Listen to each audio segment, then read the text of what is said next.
जैसा कि मैंने आपको कहा था कि लास्ट टाइम टिप्स हमारे क्या क्या होने वाले हैं वो समझिएगा। ठीक है, ठीक है। तो आप यहाँ करेंगे सर लास्ट टाइम हो गया टिप्स के बारे में कि लास्ट टाइम टिप्स क्या हो गया। सबसे पहला यहाँ पर मेरे भाई, ठीक है, यूट्यूब जो है वो बंद कर देना। ठीक है, यूट्यूब के नोटिफिकेशन तो सीधा मेरे भाई बंद मारना। किसने क्या कहा, किसके बारे में क्या कहा, ठीक है, किसकी लुगाई किसके साथ भागी, किसका किसके साथ रिश्ता हो गया, सब खत्म। ठीक है, हाँ जी बिल्कुल, सारा, कोई मतलब नहीं रहता किससे क्या कहना है क्या नहीं कहना है, किसने किसी के बारे में क्या बोल दिया, क्या कंट्रोवर्सी चल रहा है, आपके लिए ये कोई मैटर नहीं करता है। आपका पेपर है। मैंने ये बात मोटिवेशन के लिए कहा था, लेकिन मुझे नहीं पता था कि ये इस तरीके से यहाँ पर चीज़ें हो जाएंगी कि इससे आपको परेशानी होगी और लोग आपको और परेशान करेंगे। मेरे से पहले कईयों ने कई सारी बातें कही थी, कोई ने आईपैड कहा था, किसी ने लाखों रुपए कहे थे, उस बात पर तो इतना बवाल मचा नहीं। हाँ, हमने शायद थोड़ा कुछ ज़्यादा ही बोल दिया। ठीक है, किसी ने एक दो कहा तो हमने सीधा 30 कह दिया, बस इसी बात पर जो है इतना ज़्यादा हो गया इशू। क्योंकि जब तक एक दो था तो कोई इशू नहीं था, हमारे कहने पर ज़्यादा इशू हो गए, चलिए कोई बात नहीं। तो इसका आपको कोई मतलब नहीं बनता है, आपको इससे कोई ध्यान नहीं रखना है। ठीक है, कोई मतलब आपको नहीं रखना है। कोई बोले भी ना कि फलाने की वीडियो आई है चल के देख ले, दो थप्पड़ मार के भगाना उसको पास से, यहाँ कहना निकल जल्दी, यहाँ पे मेंस का पेपर है, सुनेंगे नहीं तेरी बात यहाँ पे। ठीक है, कोई मतलब नहीं बनता, मत आओ मेरे सपोर्ट में, ज़रूरत नहीं है। ठीक है, मैं बता रहा हूँ, ऐसा नहीं है कि मुझे ज़रूरत नहीं है। ठीक है, बस अभी आपका पेपर है, पेपर हो जाएगा तो मिलके यहाँ पर जो है ना चलेंगे घूमने, कोई टेंशन नहीं। बट अभी कोई ज़रूरत नहीं है यूट्यूब पर बकैती ना देखना है, ना किसी का कमेंट करना है, ना कुछ करना है, हटाओ, ख़त्म करो यहाँ पे। दूसरा पॉइंट यहाँ पर जो है लास्ट टाइम में, वो यहाँ पर सबसे पहले ये है कि मॉक टेस्ट, दबा कर मॉक टेस्ट दो, जितना मॉक टेस्ट दे सकते हो ना उतना दबा कर मॉक टेस्ट दो। ठीक है, बढ़िया बढ़िया कंपनीज है, बढ़िया बढ़िया आपको जो है मॉक टेस्ट वो दे रही हैं, दबा कर दीजिए मॉक टेस्ट। अब सिर्फ मॉक टेस्ट नहीं देना है आपको, इस मॉक टेस्ट में जितनी भी गलतियां होंगी उनके ऊपर बढ़िया से तरीके से एनालिसिस करेंगे आप, जितना हो सकता है उतना प्रॉपर तरीके से एनालिसिस करिए। जैसे मान लीजिए मैंने मॉक टेस्ट दिया, मैथ्स हो गया, इंग्लिश हो गया, रीजनिंग हो गया, जीएस हो गया, सबके हैं। अब उसमें मैं बार बार देख रहा हूँ कि यार पिरामिड वाला क्वेश्चन मेरा गलत हो रहा है, तो यार मैं क्यों छोड़ूंगा पिरामिड के क्वेश्चन, ये बताओ पहले। क्या पता पेपर में वो 3 नंबर का एक सवाल आ जाए और मेरे से वो गलती हो जाए, तो 3 तो मेरे सही गए, एक और गया 4 नंबर, और 4 नंबर पे तो यूं समझ लो मिलना था दिल्ली, रहते अपने होम स्टेट में, पहुंच गए यहां पर तुम केरला में। अब ऐसा नहीं है कि केरला खराब स्टेट है, बहुत शानदार स्टेट है, मैं घूम कर आया हूं, लेकिन वहां आप हैबिचुएटेड नहीं है तो आप रह नहीं पाएंगे। समझ रहे हैं मेरी बात को यहाँ पर? तो वो एक एक सवाल आपके लिए बहुत महत्वपूर्ण होने वाला है। मॉक टेस्ट आप क्यों देते हैं? कोई भी राजा अगर कोई जंग लड़ रहा है और उस जंग में अगर उसे पराजय हासिल होती है तो वो क्या सीखता है उससे, या अगर जीत हासिल होती है तो कुछ तो सीखता है कि अगली बार मेरी टेक्निक्स कुछ और होंगे, किसी और तरीके से मैं अटैक करूंगा, मेरा नुकसान कम होगा, क्षति मेरी कम होगी, मैं और बड़ा साम्राज्य बड़ा करूंगा।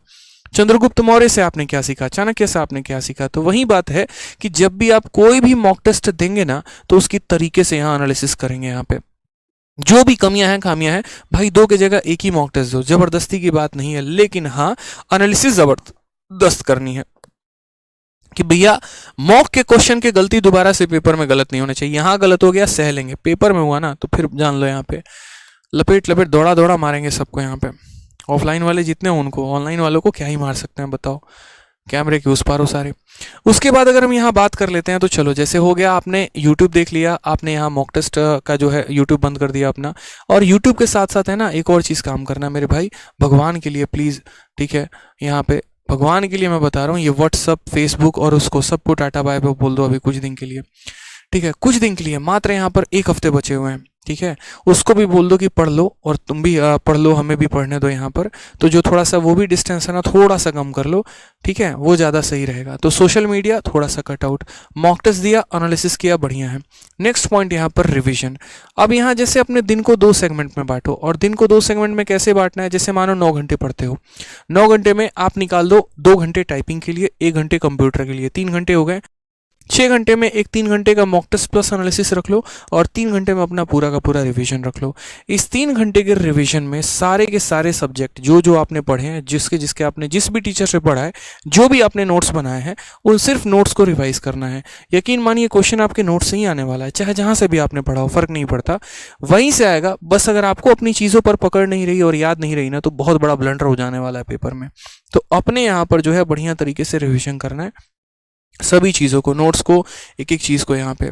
और जो लास्ट पॉइंट है वो यहाँ पर एक ही चीज़ बोलूँगा मेरे भाई, डोंट पैनिक। ये ठीक है, इतना ही बोलूँगा मैं यहाँ पर, डोंट पैनिक। ठीक है, पैनिक होने की ज़रूरत नहीं है। पैनिक इसीलिए नहीं होना है क्योंकि अच्छे अच्छे लोगों की मैंने यहाँ पर रिजल्ट को ख़राब होते देखा है।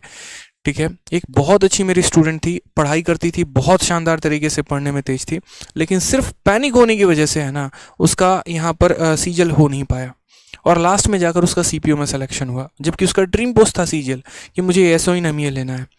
सिर्फ एक ही चीज़ होती थी यहाँ पर, अगर मैं उसके साथ बैठ के मॉक टेस्ट दूँ ना तो मेरे से हमेशा ज़्यादा उसके स्कोर आ सकते हैं। मैं इतना बोल रहा हूँ, सोचो वो इतनी नॉलेज में तेज लड़की थी, लेकिन फिर भी उसके बाद उसका सीजल में सिलेक्शन क्यों नहीं हो पाया? पैनिक। मतलब पता नहीं उसके अंदर क्या था। एग्जामिनेशन हॉल पे जाते ऐसे ऐसे हाँ कांपना शुरू। ठीक है, मैंने सिचुएशंस देखे हैं बच्चों के अंदर, यहाँ पर कंप्यूटर देख के नर्वस हो जाना, यहाँ पर बच्चों का माहौल देख के नर्वस हो जाना। ठीक है, ऐसे नर्वसनेस हो जाती है कि आप रास्ते में ही अपना एडमिट कार्ड गिरा दे रहे हैं, रास्ते में ही आधार कार्ड गिरा दे रहे हैं, सेंटर पर पहुंचे तो टाइम से, पता चला आधार कार्ड गायब है वहाँ पे, अब खोज रहे हो पता चला पेपर छूट गया।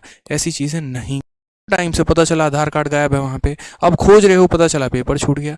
ऐसी चीज़ें नहीं करनी है, पैनिक नहीं होना है। आराम से जिस दिन पेपर होगा सुबह जो है बात करके जाना घर वालों से, उससे भी दही चीनी खा के जाना बढ़िया से। ठीक है, एकदम कूल माइंड रहना, कुछ गाने वाने भी सुन लेना तरीके से, नर्वस मत होना। बस पहली बार पेपर है, नया पैटर्न है, सबके लिए नया होने वाला है, अकेले आपके लिए नहीं होने वाला है। पैनिक किस बात की यार, ये बताओ, इतनी वैकेंसी है, मिल तो जाएगा कोई ना कोई, इतना पैनिक नहीं होना है यहाँ पे। ठीक है, और लास्ट एक और बात बोलूँगा, स्ट्रैटेजी, और स्ट्रैटेजी ऐसा बनाओ कि अभी अपने कमियों पर काम कर लो तरीके से। जैसे 7 दिन मिला हुआ है ना, अगर मानो आपके बाकी सब्जेक्ट में अच्छे नंबर आ रहे हैं या थोड़ा कम भी आ रहे हैं, कंप्यूटर बिल्कुल ख़त्म हो चुका है, तो भैया पहले तरीके से स्ट्रैटेजी से काम करो, चाणक्य नीति लगाओ। तुम्हारा कंप्यूटर ही नहीं निकला तो क्या फ़ायदा तुम्हारा math, English, GK, reasoning, GS और रीजनिंग पढ़ने का? कोई फ़ायदा है नहीं, है ना? तो जब तक, पहली बात तो ये देख लो कि तुम कंप्यूटर क्वालिफाई कर पा रहे हो या नहीं। अगर नहीं कर पा रहे तो पहले कंप्यूटर को क्वालिफाई करना सीखो। ऑलरेडी हमारे रैंकर्स गुरुकुल यूट्यूब चैनल पर एक सर हैं, वो भी आपको कंप्यूटर पढ़ा रहे हैं, उनकी क्लासेस देख लो। टेलीग्राम पर कई सारे पीडीएफ सर्कुलेट हो रहे हैं, वहाँ से आप एक तरीके से कंप्यूटर का लेकर देख लो। लेकिन कंप्यूटर अगर क्वालिफाई नहीं कर पा रहे तो बड़ी दिक्कत है भाई, पहले कंप्यूटर को क्वालिफाई करना सीखो, वो जरूरी है। ठीक है, नहीं तो बाकियों में पूरा फुल स्कोर भी आ गया, वो नहीं क्वालिफाई कर पाए, छटनी वहीं हो जानी है तुम्हारी। इसीलिए तो कंप्यूटर को पहले जो है तरीके से यहाँ पर बनाओ कि हाँ मेरे को किसी भी हाल में कंप्यूटर क्वालिफाई करना है, मेरा टाइपिंग क्वालिफाई होना चाहिए। ये दोनों पहले फिक्स कर लो, इन दो स्तंभों को गाड़ लो, उसके बाद तो ये बाकी चीज़ें तो चलती ही रहेंगी। क्योंकि बहुत सारे लोग इसमें छटने वाले हैं, अच्छे स्कोर होने के बावजूद भी वो टाइपिंग में छटेंगे, अच्छे स्कोर होने के बावजूद भी वो कंप्यूटर में छटेंगे। क्यों? क्योंकि शुरू से उन्होंने उन पर काम नहीं किया। तो ये मत करो यहाँ पे। ठीक है, तो जितना समय हो बढ़िया तरीके से यूटिलाइज करो, और बाकी आज के कमेंट बॉक्स में बताना ज़रूर कि कैसा लगा आपको ये मॉक टेस्ट का सेशन, मज़ा आया नहीं आया, क्या सीखा आप लोगों ने। ठीक है, और 15,000 लाइक तो पहुंचा ही देना वीडियो पे, जितने बच्चे बाद में भी ये वीडियो देख रहे होंगे। ठीक है, कम से कम 15,000, ज़्यादा नहीं। ठीक है, चलो खुश रहो, मस्त रहो, ध्यान रखो, love you all, take care, bye.